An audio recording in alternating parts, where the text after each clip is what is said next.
Donc bonjour à tous, ceux qui viennent de nous rejoindre maintenant. Donc bienvenue.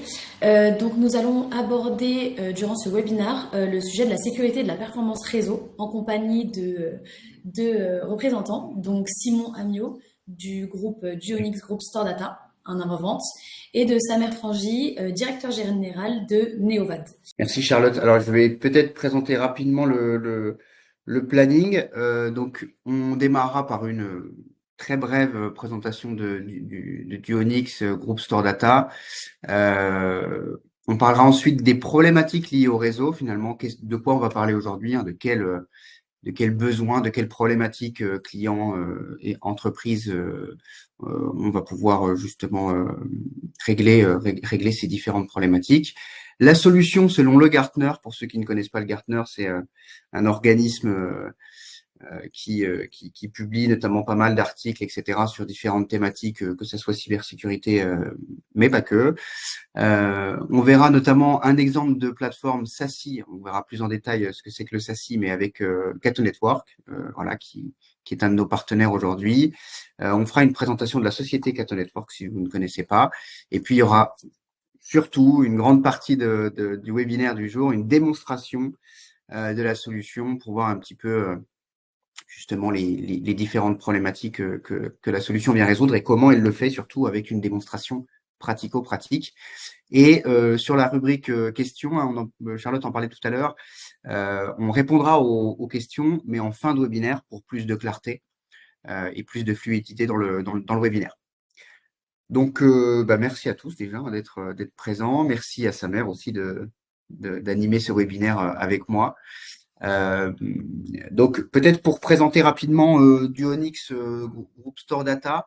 Donc, évidemment, le groupe Store Data a historiquement un certain nombre d'activités, donc du stockage, de la sauvegarde, de la virtualisation, hein, voilà, la partie serveur, etc. Aujourd'hui, on va parler surtout de cybersécurité et réseau, voilà, donc notamment au travers de la filiale de Store Data qui est Duonix, hein, donc que je vais présenter en détail ici, donc qui est la filiale cybersécurité du groupe Store Data avec notamment un certain nombre de centres d'expertise qui s'adressent à toute taille d'entreprise, hein. On a autant des clients grands comptes que des clients plutôt small et medium business, donc SMB. Et les centres d'expertise vont s'articuler autour de différents sujets qui vont être vraiment on va dire des grands pans du système d'information.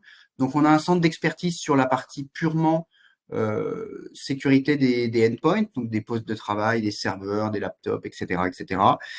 Donc, que ce soit en protection ou en détection, hein, de ces endpoints. On va avoir un centre d'expertise plutôt orienté réseau. Alors, celui-là, je vais pas forcément rentrer dans le détail parce qu'on va vraiment en parler beaucoup pendant ce webinaire. Mais effectivement, on a également cette partie protection des réseaux, mais détection sur les réseaux. Donc voilà, ces deux grands pans d'activité-là, à la fois poste de travail et réseau. Évidemment, le tout sur l'ensemble de ces systèmes d'information, on va retrouver la sécurisation de la data avec des offres notamment autour de DLP, hein, donc la prévention de la fuite et de l'exfiltration de données, la protection de données, voilà, on a parlé de sauvegarde également, donc la sécurisation des sauvegardes, etc. Donc tout ce qui va être autour de la donnée, de la classification jusqu'à sa protection et la détection des fuites de données. Évidemment, on va retrouver également la partie cloud. Aujourd'hui, elle est omniprésente, hein, chez nos clients. Donc la sécurisation du cloud avec des offres de type CSPM, SYNAP, pour ceux qui connaissent un peu les acronymes. Donc avoir la visibilité finalement de notre sécurité sur les environnements cloud, mais également être en capacité de détecter, hein, des problèmes de configuration, des vulnérabilités qui seraient afférents aux environnements cloud.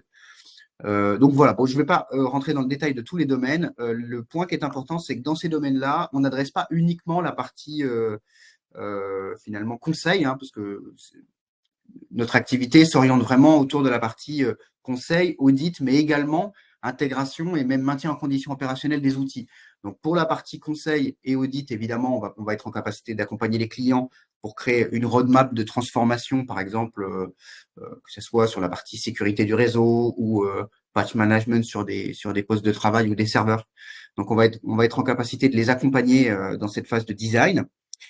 être en capacité également de faire des audits pour savoir si le niveau de sécurité qu'ils ont aujourd'hui est suffisant, etc., nécessaire. Alors, encore une fois, hein, ça peut être global ou ça peut être par domaine, ça peut être un audit sur la sécurité du réseau.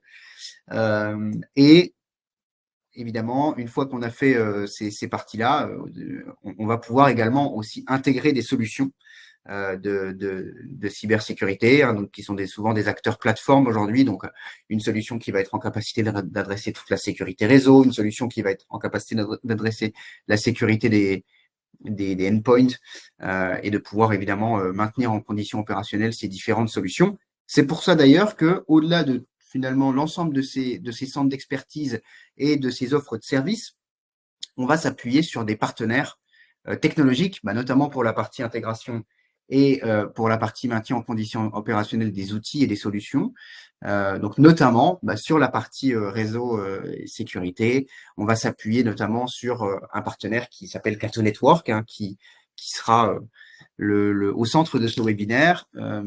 Donc sur lequel évidemment on a une expertise théorique et pratique. Théorique pourquoi? Parce qu'on a des certifications sur les différentes solutions, enfin sur les différents modules de la plateforme Cato Networks,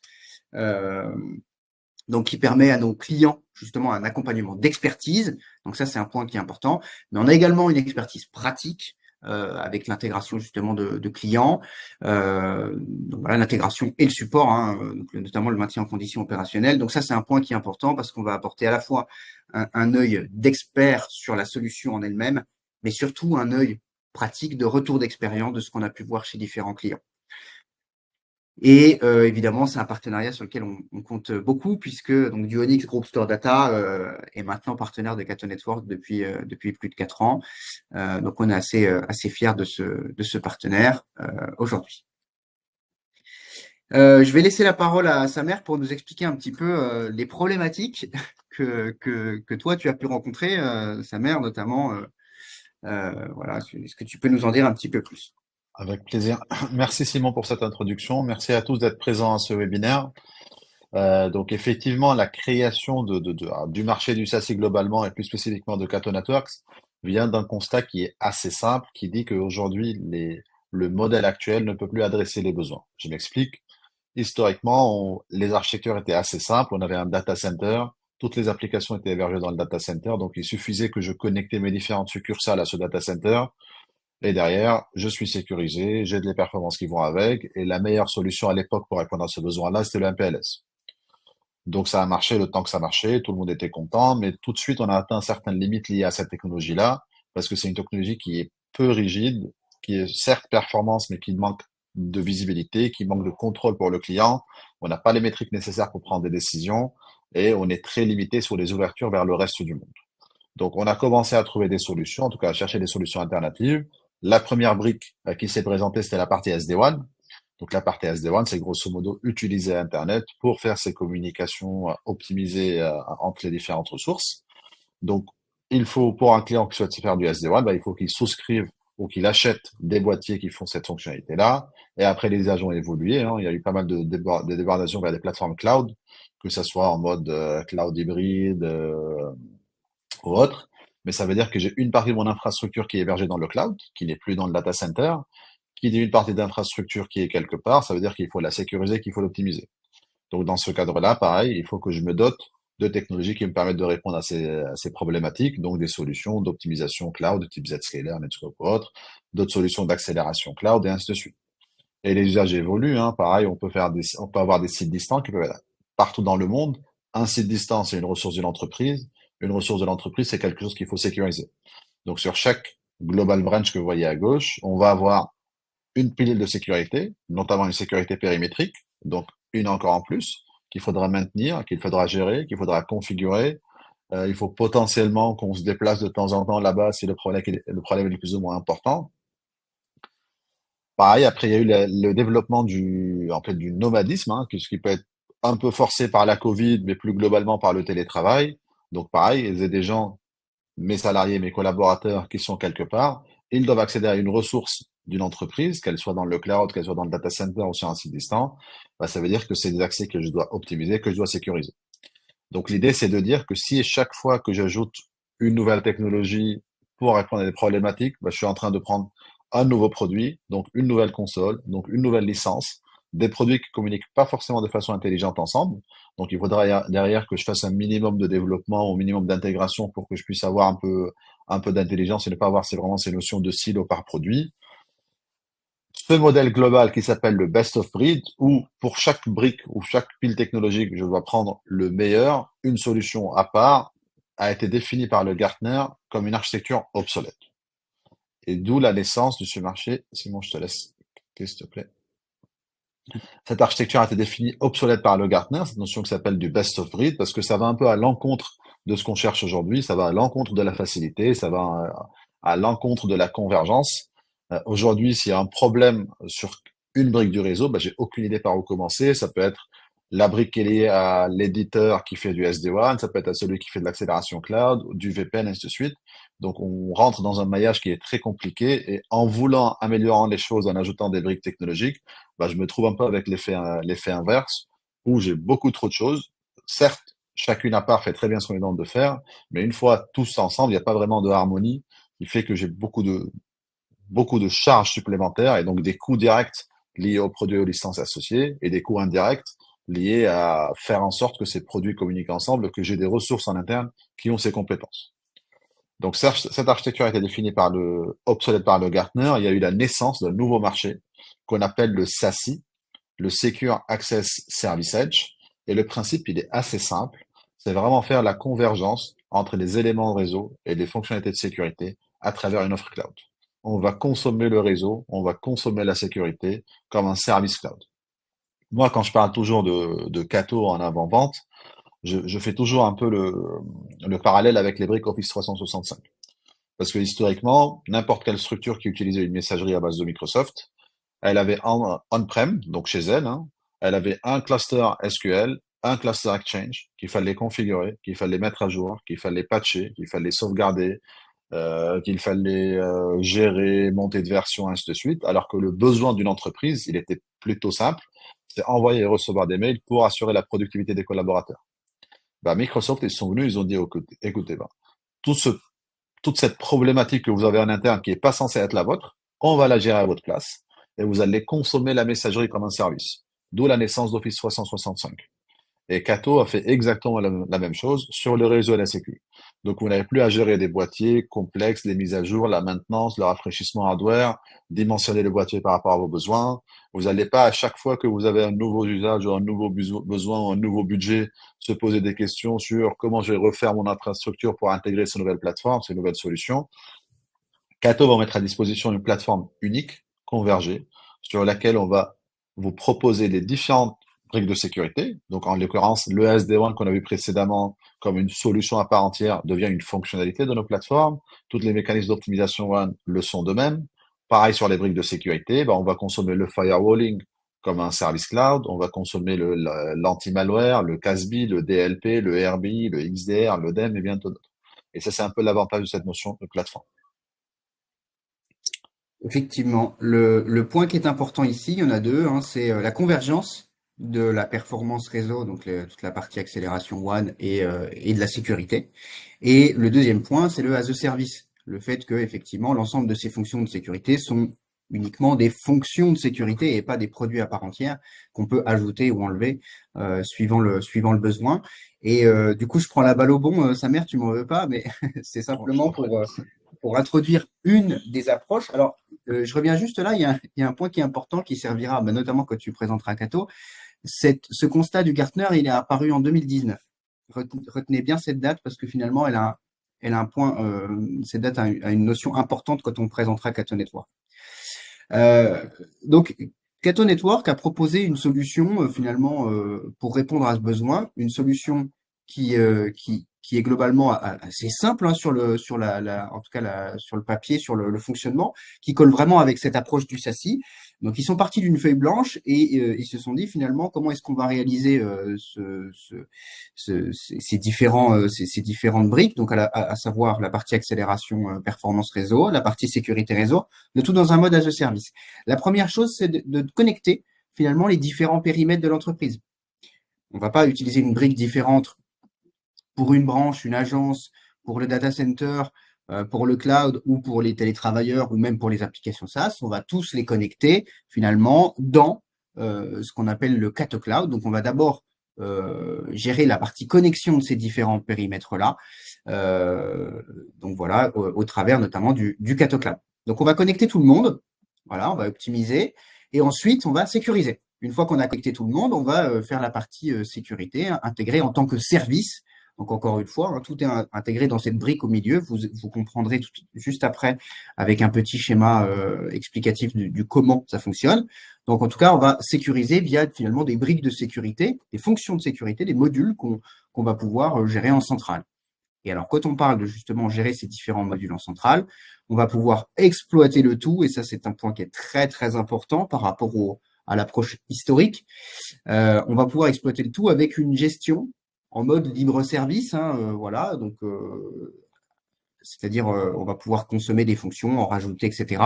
Le tout dans une seule et même plateforme, une seule et même console, avec justement les politiques, les policies qui vont pouvoir être gérées au même endroit. Hein. Donc c'est vraiment l'intérêt et la différence avec l'approche historique. Hein. On va pas avoir une politique pour les télétravailleurs, une politique etc., pour les agences, une politique pour le cloud. On va tout avoir au même endroit. Et donc ça va faciliter notamment la gestion, l'exploitation, la cogestion, ou voire même déléguer totalement cette partie-là, cette partie exploitation, à un partenaire comme nous le sommes. Dans la pratique, comment ça fonctionne? Alors, on va déjà parler d'un point qui est important pour parler de cette convergence finalement entre la sécurité et la performance réseau. C'est que la plateforme Cato Network va d'abord s'appuyer sur un backbone. Qu'est-ce que c'est qu'un backbone? Finalement, c'est le maillage réseau qui va porter toutes les fonctions d'accélération réseau. Voilà, donc on va faire un maillage. Hein. Aujourd'hui, dans ce maillage de mémoire, il y a une centaine de ce qu'ils appellent des POP, des points de présence. Donc, c'est des endroits où ils sont présents dans le monde. Il y en a une centaine. Et c'est par ce maillage-là, finalement, que l'ensemble des clients Cato Network va passer. Et c'est grâce à ce maillage-là qu'on va avoir une performance réseau intéressante. Chaque POP, hein, ces points de présence, va ensuite opérer via un moteur qu'on appelle le SPACE, donc Single Path Cloud Engine, va opérer un certain nombre d'opérations sur les flux réseau. Donc des opérations sur la performance du réseau, hein, donc sur l'ensemble des périmètres, encore une fois, l'ensemble des ports, des protocoles, et on aura un certain nombre de fonctions purement réseau, donc de l'optimisation WAN, donc voilà, un certain nombre de fonctionnalités d'optimisation réseau, et aussi de l'inspection avancée du trafic, hein, avec notamment, on le verra, la possibilité de déchiffrer les flux, aller voir les différents, le contenu des différents paquets, etc., pour pouvoir justement ensuite réaliser un certain nombre d'opérations, notamment de sécurité. Donc, les opérations de sécurité, on les a vues assez rapidement dans les parties précédentes. On retrouve évidemment la partie filtrage via du firewalling, du filtrage également URL, de la protection anti-malware, etc. Donc, finalement, tout un tas de fonctionnalités qui vont être soit sur la donnée, soit sur les flux en eux-mêmes.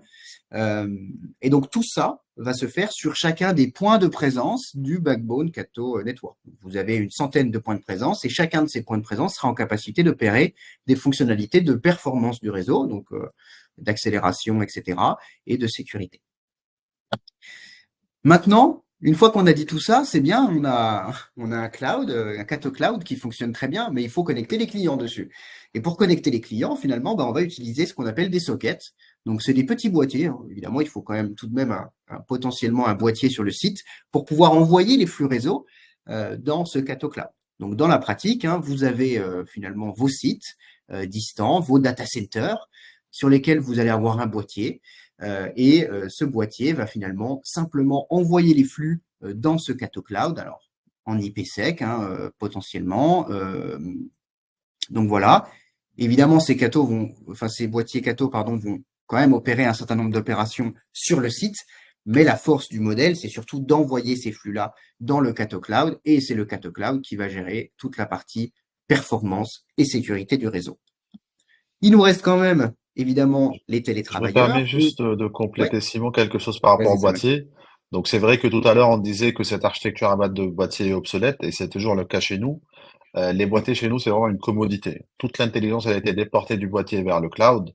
Donc aujourd'hui, toutes les problématiques que vous pouvez avoir par rapport à des boîtiers historiques, on va dire le sizing hardware qui est en capacité ou pas de porter certaines briques de sécurité, rechanger complètement votre hardware parce que vous avez un nouveau budget, vous avez un nouveau besoin, donc l'équipement actuel ne permet pas de le faire. Toutes ces questions, ça ne se pose pas côté Cato. Toute l'intelligence s'exécute au niveau du cloud. Donc c'est Cato, à travers ces notions d'élasticité verticale et horizontale, qui vont permettre de bénéficier des performances que vous demandez. Et la socket, c'est vraiment un moyen de connexion, hein, comme le disait Simon, qui va faire du SD-WAN. Donc pour les clients qui souhaitent avoir du multilien sur un site spécifique. D'ailleurs, vous êtes entièrement agnostique par rapport aux moyens que vous souhaitez sortir sur Internet, hein. Vous pouvez changer en cours de route, en milieu de contrat Cato, vous pouvez basculer de Bouygues à SFR, à Dista, à Orange, du Starlink, du 4G, du 4G. On est entièrement agnostique, on est entièrement transparent par rapport à tout ça.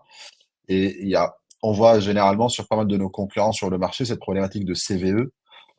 Donc quand il y a une CVE, c'est une faille de sécurité pour une entreprise, c'est une charge qui est assez importante en termes de traitement, donc de mise à jour, en heure ouvrée, en heure ouvrée, comment je fais, comment je gère, comment je reboot, faire des taux de tests de non-régression derrière. Chez nous, c'est pas qu'il y a plus de CVE, c'est juste que ce n'est plus votre problème. On déporte tout ça au niveau du cloud et on vous propose de réseau et la sécu comme un service. Pardon, sinon. Merci. Effectivement, c'était important de préciser que cette gestion des boîtiers, il y a les boîtiers sur le schéma, mais en soi, les mises à jour des boîtiers sont gérées par Cato, ils sont en souscription, donc vraiment, vous n'avez pas trop à vous embêter avec finalement, ces fins de vie de boîtiers, etc. Et comme vous l'avez compris, toute l'intelligence et toute la capacité de calcul sur les flux réseau est dans le point de présence et pas dans le boîtier. Et c'est ça qui fait la différence d'ailleurs. Et donc, finalement, de la même manière, hein, quand on veut connecter un nouveau périmètre, donc un utilisateur, alors lui, il va fonctionner potentiellement plutôt avec un agent sur le poste qui va fonctionner de la même manière. Il va envoyer les flux réseau et les mêmes opérations sont réalisées toujours dans le Cato Cloud.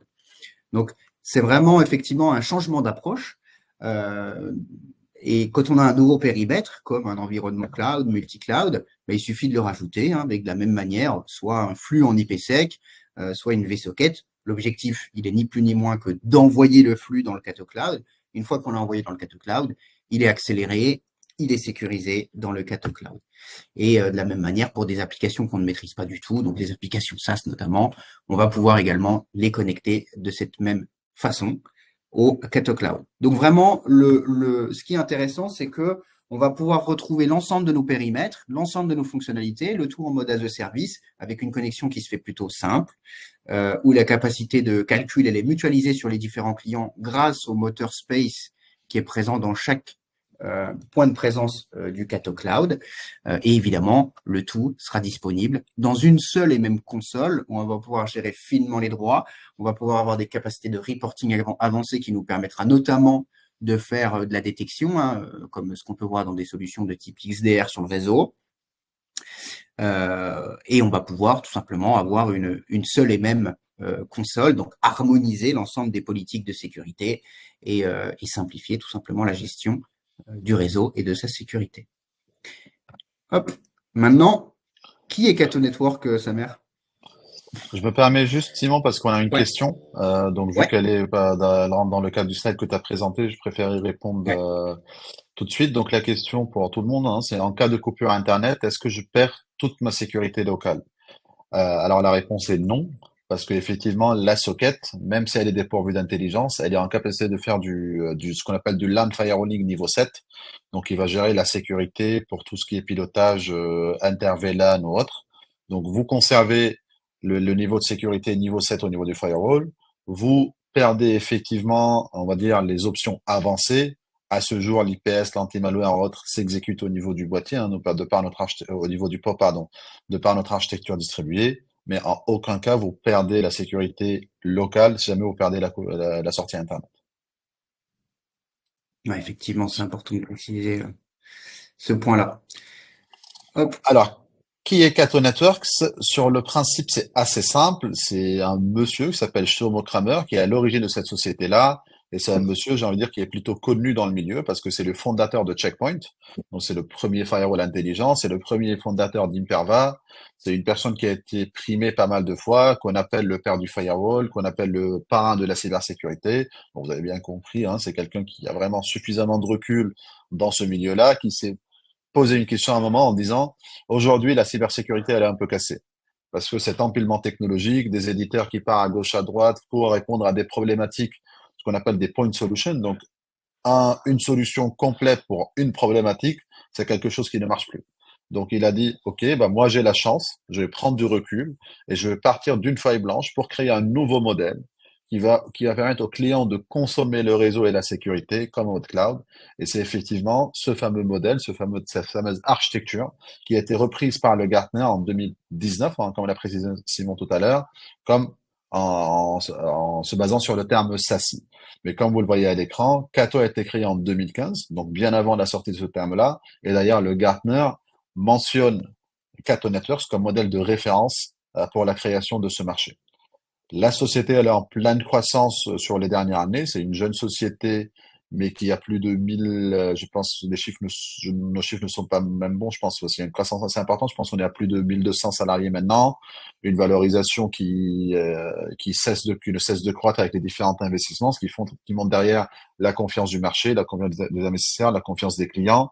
On est présent dans 180 pays. On a plus de 200 références en France aujourd'hui de toute taille, des clients avec plusieurs milliers de sites, des clients avec 2 sites, parce qu'on répond à un besoin qui est assez transverse. C'est vraiment optimiser et sécuriser les communications inter-ressources. En parlant du Gartner, sur le dernier, on a été défini comme leader, hein, pour ceux qui connaissent le Magic Quadrant, on est en haut à droite. Pourquoi? Parce que effectivement, le Gartner, en tout cas les personnes qui gèrent le Gartner, trouvent que c'est vraiment, on répond parfaitement à cette notion de SASI, à savoir cette notion de convergence. Donc, on a vraiment une interface simple et unique à travers une plateforme unifiée. Donc, ça, on va le voir ensemble dans la démo. Et grosso modo, on ne cesse d'innover parce que c'est un peu des microservices, hein, on va consommer à la demande. Et un client qui a souscrit à quelques fonctionnalités au début peut très facilement voir étendre ces fonctionnalités sans se poser des questions de refonte globale de l'infrastructure. On va vraiment consommer à la demande toutes ces briques de sécurité. On est en haut à droite sur le Gartner. Donc le Gartner, pour ceux qui connaissent un peu le Magic Quadrant, c'est basé sur plusieurs briques. Il y a des briques technologiques, il y a des briques liées à la force d'exécution, à la base cliente installée, ainsi de suite. Donc on est loin derrière les Palo et les Netscope qui font ce métier depuis plusieurs dizaines d'années maintenant. Mais si on fait un focus sur la brique uniquement technologique, donc liée à l'architecture et aux fonctionnalités, bah, Cato est mentionné par le Gartner comme leader, donc premier en tout cas, sur cette pile. Ouais, effectivement. Hop. Et maintenant, c'est la démo. Donc, Samer, je te propose de prendre peut-être le partage d'écran pour pouvoir réaliser la démo. Yes. Normalement, tu vois mon écran. Oula, c'est un peu plus parlant comme ça.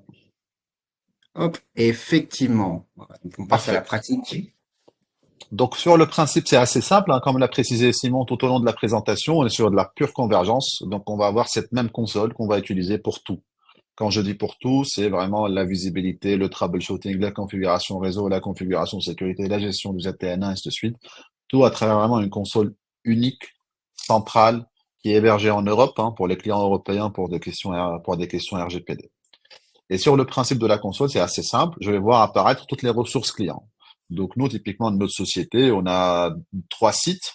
Il y a notre bureau principal où tous les collaborateurs travaillent. On a le data center qui est hébergé chez OVH. Donc, comme le précisait Simon, on peut connecter différentes ressources qui peuvent être des data centers publics, cloud, privés, des utilisateurs ZTNA. Le principe, c'est un peu la beauté de tout ce modèle, c'est je connecte toutes les ressources avec Cato Cloud et Cato va me permettre d'avoir des politiques transverses sur la totalité de ces ressources.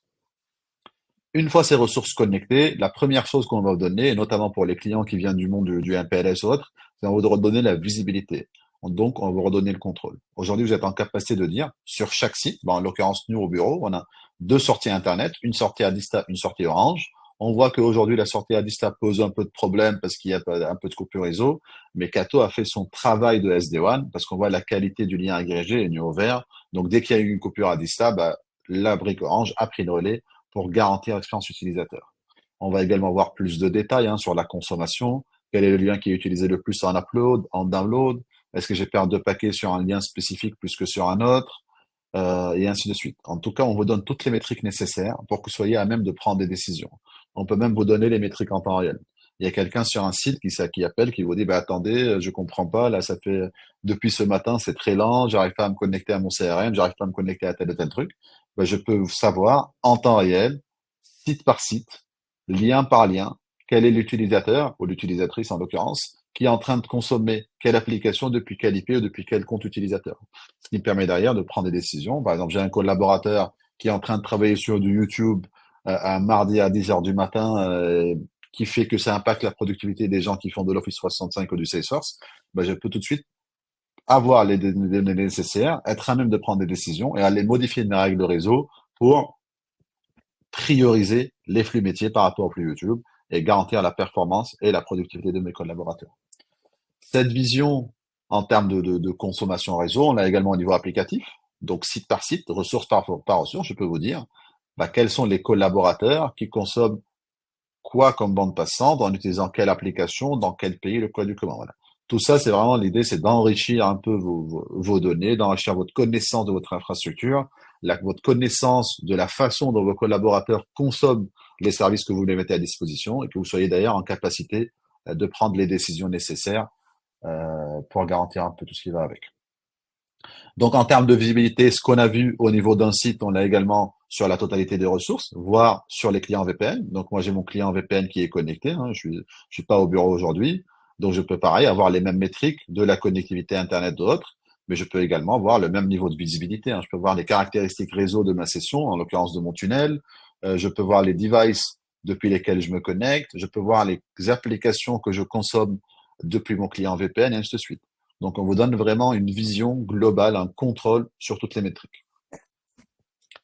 Avant de revenir sur le côté monitoring, on va aller adresser plus les fonctionnalités de réseau et de sécurité. Et sur le principe, le réseau, on le simplifie entièrement.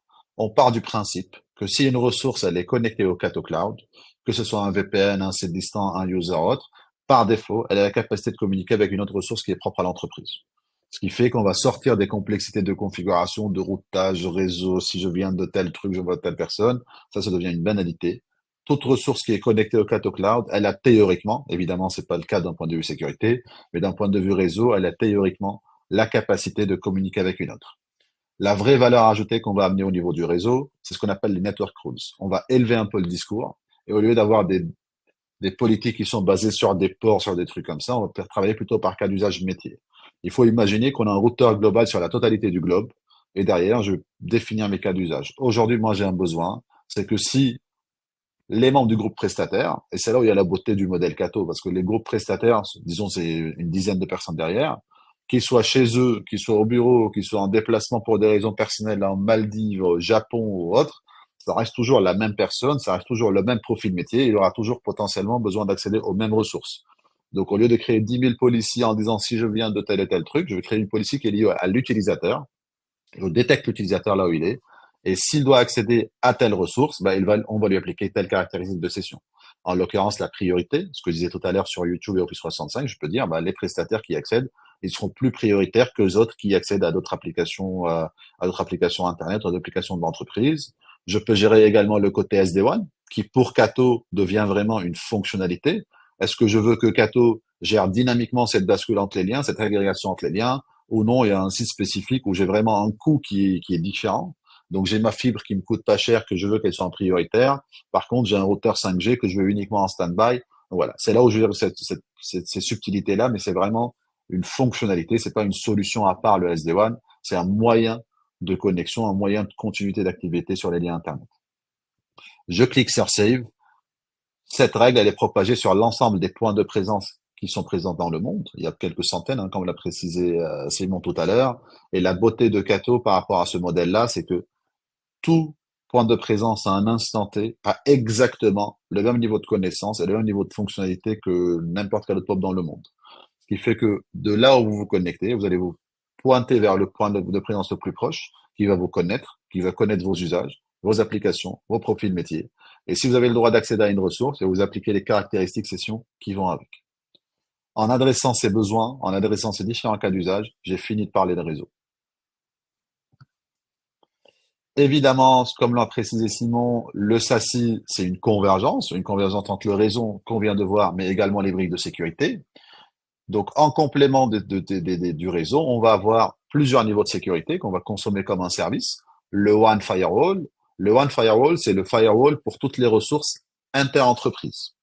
Ce qu'on disait tout à l'heure, du moment où les ressources sont connectées au Cato Cloud, elles peuvent potentiellement, d'un point de vue réseau, communiquer ensemble, mais c'est très rarement la volonté d'une structure, en tout cas d'une structure qui souhaite mettre en place des bonnes pratiques de sécurité. Donc, notre philosophie One Firewall est plutôt dans l'autre sens. On est sur du full ZTNA. Ça veut dire, il n'y a aucune ressource qui a le droit de communiquer avec une autre, sauf précision contraire de ma part. Et là, on retrouve un peu la beauté du modèle, c'est les précisions, c'est pas des précisions technologiques, c'est des précisions métiers, c'est des cas d'usage. Toujours ces mêmes groupes prestataires. S'ils veulent accéder à ce serveur, à ce réseau, à ce site, ils peuvent le faire sous telle ou telle condition. Tous mes users nomades, ils peuvent accéder à mon data center pour adresser tel et tel besoin, et ainsi de suite. Et après, stop. Tout le reste est bloqué. On peut acheter également des critères, ce qu'on appelle du device posture, pour définir un niveau de confiance par rapport au poste depuis lequel je me connecte. Si je me connecte avec un poste professionnel, un poste dont je fais confiance, ben je peux lui autoriser à accéder à des ressources qui sont plutôt sensibles pour l'entreprise. Si je me connecte depuis le portable de ma femme, qui n'est pas celui de mon entreprise, c'est un portable où j'applique pas les politiques de sécurité de mon entreprise, donc je lui fais pas spécialement confiance, donc je vais pas lui autoriser à accéder à tous les serveurs, mais uniquement à une partie des serveurs qui est accessible au grand public, par exemple. Je clique sur Save, je pousse la règle, pareil, elle est poussée sur tous les POP partout dans le monde. Le Firewall One qui est adressé aux ressources de l'entreprise, il est également complété par un Internet Firewall. Donc, comme le nom l'indique, c'est le firewall qui va sécuriser toutes les communications depuis et vers Internet. Donc, évidemment, c'est un firewall qui va intégrer ce qu'on appelle l'URL filtering et le security gateway. Donc, il y a des catégorisations de sites qui vont se faire dynamiquement, qui va être maintenu dynamiquement par Cato. Donc, tout ce qui est pari en ligne, tout ce qui est violence, tout ce qui est parc domaine, et ainsi de suite. Et je vais avoir la possibilité de faire 4 actions. La première, c'est de dire j'autorise. La politique de l'entreprise, c'est que j'autorise YouTube, j'autorise 65, tant mieux, les gens peuvent y aller. Évidemment, on va tracer, tout est logué, tout est fait, mais ils pourront le faire. Je peux avoir une politique en mode prompt. En mode prompt, ça veut dire, je sais pas, quand un utilisateur va aller sur PMU, normalement, ça va être le cas d'ailleurs, on va lui dire, attention, tu es en train d'aller sur un site, certes, qui est autorisé par l'entreprise, parce que c'est un peu une décision qui a été définie au niveau de la DSI, mais sache quand même que c'est un site qui est considéré comme pari en ligne. Donc, si jamais c'était pas volontaire, tu peux arrêter. Mais si jamais tu sais où tu vas, tu peux cliquer sur Proceed et tu auras accès, effectivement, au contenu de ce site. Contrairement aux sites qui tombent dans la catégorie jeu, ceux-là, la politique entreprise, évidemment, chacun peut définir sa propre politique. Là, c'est interdit. Donc, même si je souhaite continuer avec toute connaissance de cause, je peux pas parce que la politique m'interdit de le faire. Donc, on va avoir la possibilité d'autoriser, la possibilité de prompter, la possibilité de bloquer, mais on va avoir également quelque chose qui est assez sympa, qui s'appelle le RBI. Et le RBI, c'est quoi? Le RBI vient d'un constat qui est assez simple.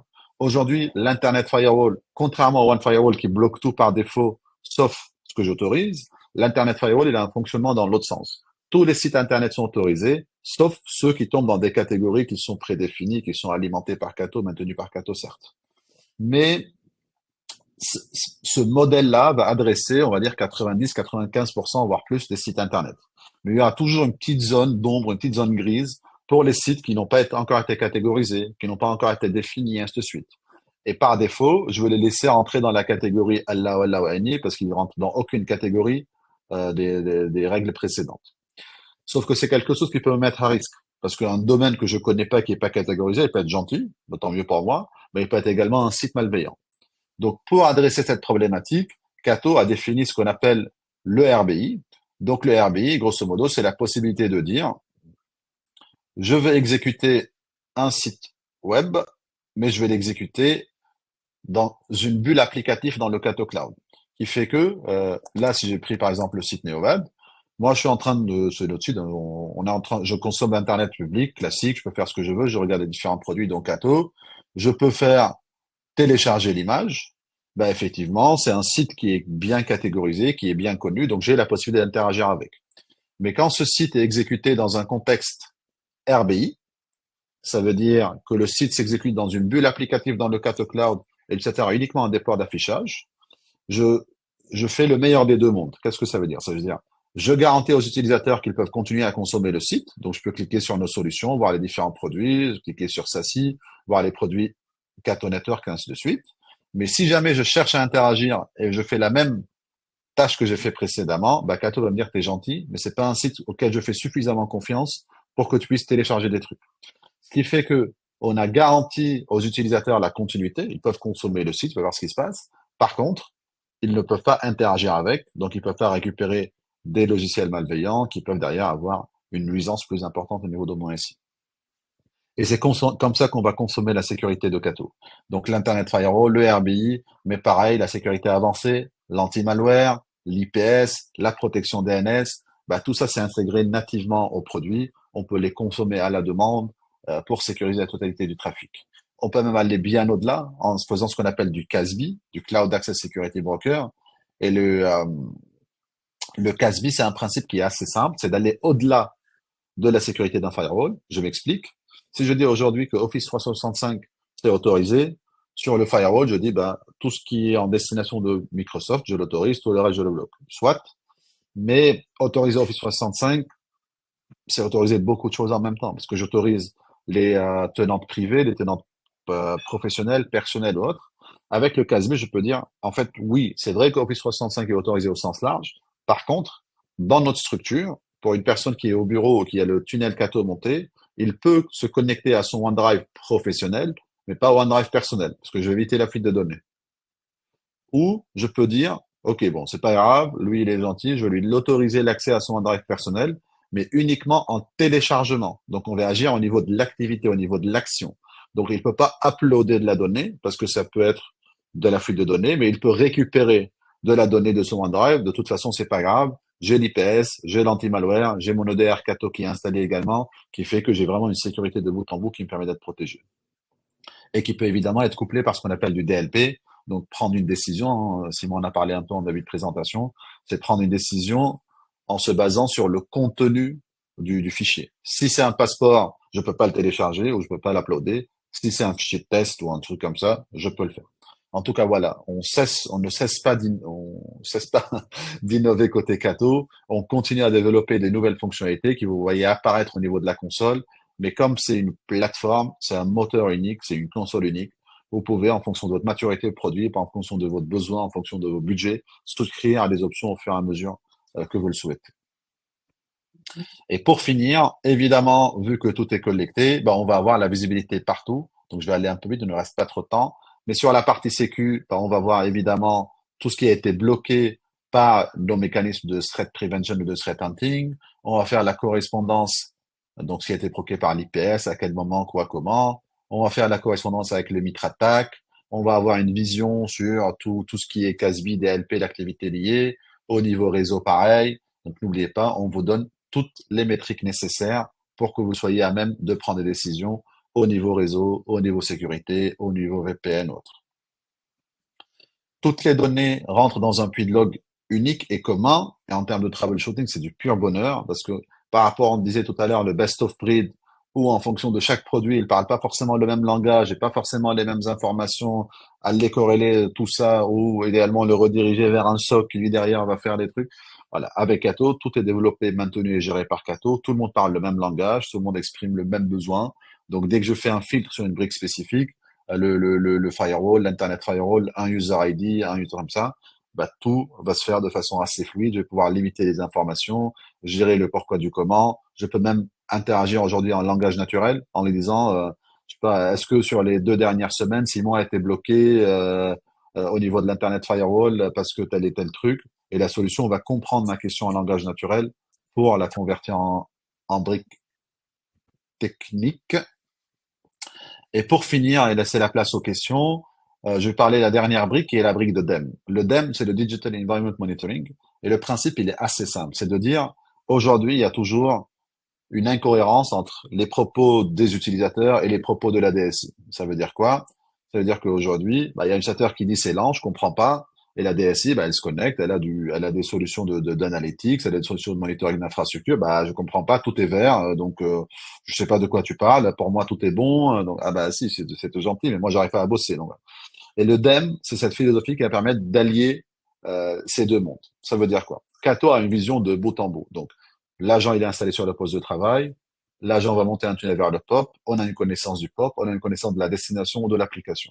Et de ce fait, on peut tracer toute l'histoire et dire où est le problème et comment je priorise aujourd'hui mes actions, donc mon budget, donc mon temps, donc ce que vous voulez. Et l'idée, je vois un exemple à l'écran, un exemple d'un de mes collaborateurs. Bah, je vois typiquement que la première étape, c'est le device. Donc le device, bah, si quelqu'un qui m'appelle, il me dit c'est lent et je regarde son device, il est à 100% de CPU, avec toute la bonne volonté du monde, je peux changer tous mes liens Internet, passer à du fibre dédié, 1 terabyte partout, ça va rien changer. Alors, je ne toujours pas bosser. Donc ça me permet tout de suite de savoir est-ce que je regarde côté endpoint ou pas. Pareil, je suis connecté ou ma dépendance par rapport à l'access point. Il y a quelqu'un qui est au McDo, qui est en train de bosser, qui est loin de l'access point. Bah, je- moi, au niveau de la DSI, je peux pas faire grand-chose pour améliorer son expérience. Soit il rentre chez lui, soit il rentre au bureau, soit il s'approche, il trouve une autre solution. Mais moi, je vais pas perdre du temps à résoudre cette problématique. Et ainsi de suite, on va tracer toute la chaîne, la passerelle par défaut, la sortie Internet. Donc, je vois en l'occurrence, aujourd'hui, c'est le problème, c'était la sortie Internet, parce qu'il y a une vraie distance. Et on voit typiquement, il est connecté de l'île Maurice pour accéder à une application à Paris sans passer par les bonnes trucs, ainsi de suite. Et on a également une connaissance de l'application et des caractéristiques de l'application. Donc, le time to first byte, latency. Voilà. L'idée, vous avez compris, c'est tracer toute la chaîne de connexion d'un utilisateur et allier un peu le discours de DSI avec le discours d'un collaborateur. Aujourd'hui, il y a un problème, certes, mais il est où et comment je peux gagner du temps en allant directement là où il faut pour que nos collaborateurs soient heureux, pour que la DSI ne parte pas trop de temps et ainsi de suite.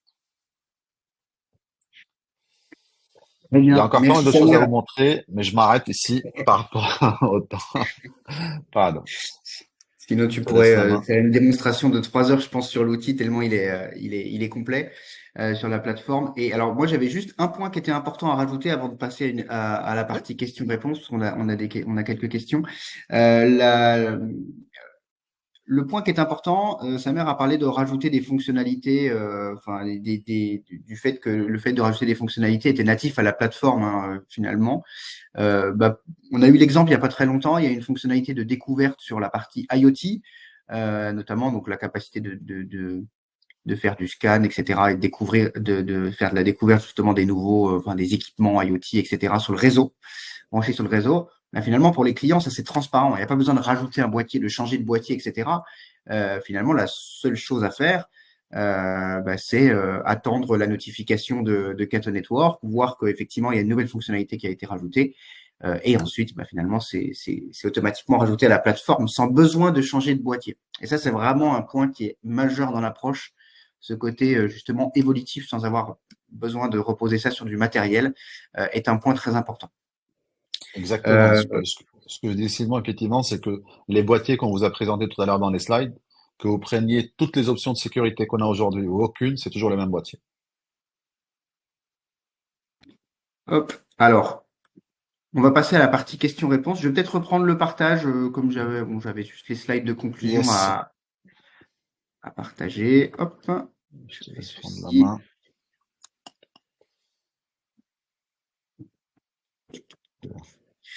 C'est moi qui partage, du coup, là. OK. Est-ce que vous voyez, tu vois mon écran? Non, je vois toujours le mien. Ah, hop. Je ne sais pas si vous voyez mon écran. Normalement, j'ai arrêté le partage. Hop. Donc là, tu peux. Ta conclusion et question-réponse, c'est ça? Exactement. Parfait, c'est bon. Alors, juste avant de passer à la question, enfin aux questions d'ailleurs, parce qu'on en a plusieurs, je voulais juste revenir sur la conclusion pour rappeler un peu le sujet. Donc ici, vraiment, l'idée, c'est de rappeler que le SASI donc, permet de connecter, donc de résoudre la problématique de comment est-ce que je connecte mes différentes ressources, mes différents périmètres entre elles. Bah, le SASI, justement, a d'abord pour objectif de connecter tout ce petit monde avec les environnements legacy, donc à savoir les sites distants, le data center, mais aussi les nouveaux environnements, les clouds publics, privés, les applications SaaS évidemment, les télétravailleurs, etc., etc. Donc les périmètres, maintenant on a même l'IoT inclus justement dans cette partie découverte et filtrage. Et donc voilà, c'est d'abord le premier objectif du SASI, c'est cette partie connecter toutes les ressources, tous les périmètres ensemble, et évidemment améliorer cette connexion-là au travers de différentes fonctions réseau classiques, accélération WAN, etc. Et performantes, bien sûr.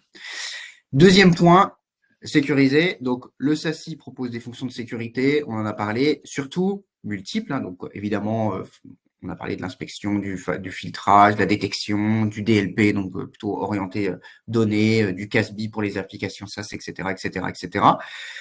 Mais évolutive. Évolutive, le point est très important, c'est que pour tous les clients VPN qui ont vécu la Covid, ils se rappellent, je pense pour certains, avoir dû changer de boîtier ou rajouter des boîtiers qui étaient en concentrateur VPN. Voilà. Et maintenant, il y a une nouvelle approche qui est l'approche ZTNA, donc Zero Trust Network Access. Donc pour ceux qui connaissent pas, c'est vraiment avoir toujours vérifier, toujours contrôler l'ensemble des connexions, on va dire des gens à distance. Finalement, pareil, on se retrouve coincé par la capacité de notre boîtier. Là, dans Cato, l'intérêt, c'est que ça reste une fonctionnalité dans une plateforme et comme elle est exécutée dans le cloud, finalement, le client n'a pas besoin de faire des actions de son côté, de changer de boîtier, etc. Finalement, il va directement profiter des nouvelles fonctionnalités de sécurité. Ça, c'est un point qui est important. Et en plus de ça, ces fonctions de sécurité s'appliquent à tous les périmètres, toutes les ressources. Et donc ça, évidemment, ça fait une différence phénoménale dans la gestion des différentes politiques de sécurité. Et la dernière chose, c'est l'exploitation. Une fois qu'on a intégré tout ça, il nous suffit de piloter le tout avec une seule console, avec l'approche cas d'usage, comme a parlé effectivement sa mère, sur le fait que on va plutôt parler maintenant de partenaires plutôt que de parler d'IP ou d'adresse MAC. Voilà, donc on va vraiment orienter la vision sous la forme de cas d'usage et on ne s'occupe que de ce qui est afférent à notre métier et non tout ce qui est afférent aux équipements, donc les mises à jour, les règles IPS, tout ça finalement est géré par Cato. C'est beaucoup plus simple. Et donc vraiment, il faut retenir ce terme-là. Le déploiement du SASI, c'est simple, agile et prédictible. Voilà. C'est vraiment quelque chose qui est important dans le modèle. Donc voilà, maintenant je vous propose de passer à la partie questions-réponses. Donc je crois avoir vu une question de Boubacar. Samer, est-ce que tu vois la question? Parce que moi, vu que je partage mon écran, je ne vois plus la Pardon. question. Oui, je suis en mute, pardon. Donc, la question, c'est, certes, la convergence facilite la gestion, mais cela ne génère-t-il pas un risque de point de défaillance unique, un SPOF? Comment Cato évite ce risque? Donc, effectivement, le principe, il est assez simple. On a de la haute disponibilité à tous les niveaux. Je m'explique. Déjà, les fameuses sockets qu'on a évoquées ensemble dans l'architecture, elles peuvent être mises en haute disponibilité, en actif-passif. Le deuxième niveau, c'est on recommande aux clients, en tout cas sur les sites distants, qu'ils aient au moins 2 sorties Internet. Encore une fois, on est agnostique par rapport aux moyens dont vous sortez sur Internet. La deuxième chose, c'est que la socket, elle va se connecter sur un point de présence au plus proche. Certes, ça c'est ce qui sera visible pour vous, mais elle va également monter un tunnel vers le deuxième POP le plus proche en cas où de problème au niveau sur un POP spécifique. Je m'explique. Si le POP de Paris a un souci avec, elle va basculer dynamiquement sur le POP de Marseille. Sachant que quand je parle POP de Paris, ça veut tout et rien dire parce que c'est une entité, on va dire, logique. Derrière POP de Paris, on a plusieurs POP physiques, donc avec la redondance à tous les niveaux, stockage, réseau, CPU, serveur et tout ce qui va avec.